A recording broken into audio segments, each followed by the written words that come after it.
आज आम्ही सगळे गेलो होतो सखीच्या आत्याच्या हळदीला, पण त्याच्या आधी ना नाशिकमध्ये छान पाऊस झाला आणि त्यामुळे वातावरण अगदी प्रसन्न झालं होतं. आता या गर्दीत माझा अर्धवट राहिला स्पा करायला मी पुन्हा पार्लरमध्ये गेले होते आणि घरी आई पप्पा सखीला सांभाळत होते. आता पप्पांचा योगा चालू होता ते बघून सखीने पण योगा करायला सुरुवात केला आणि तिने हळूहळू करता करता बऱ्यापैकी योगासनं केले आणि आईने ना हे सगळे व्हिडिओ काढून ठेवले. तर म्हटलं तुमच्यासोबत पण शेअर करूया. आता मी 1-1.5 तास बाहेर होती ना, तोपर्यंत आईने सखीला इतकं छान सांभाळलं आणि तिची सगळी मस्तीसुद्धा आवरली. त्यानंतर ना मी घरी आले आणि पटपट आवरलं. असा सुंदर लूक तयार केला होता मी हळदीसाठी. आजची ही साडी आहे ना, ती आईची साडी आहे कांजीवरम माझ्या हळदीची. आई तात्या आल्या, आज निखिलला जमणार नव्हतं म्हणून आई तात्या मी आणि सखी गेलेलो होतो. तिथे जाऊन छान हळदीचा कार्यक्रम झाला. आता कोणत्याही कार्यक्रमाला गेल्यानंतर मला माझं लग्न आठवणार नाही असं होणारच नाही.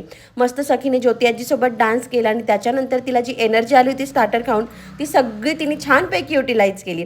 मस्त छान छान संगीतचा प्रोग्राम झाला. संध्याकाळी आई तात्यांनी पुन्हा मला घरी सोडलं आणि असा गोड संपला आमचा दिवस. चला उद्या भेटू.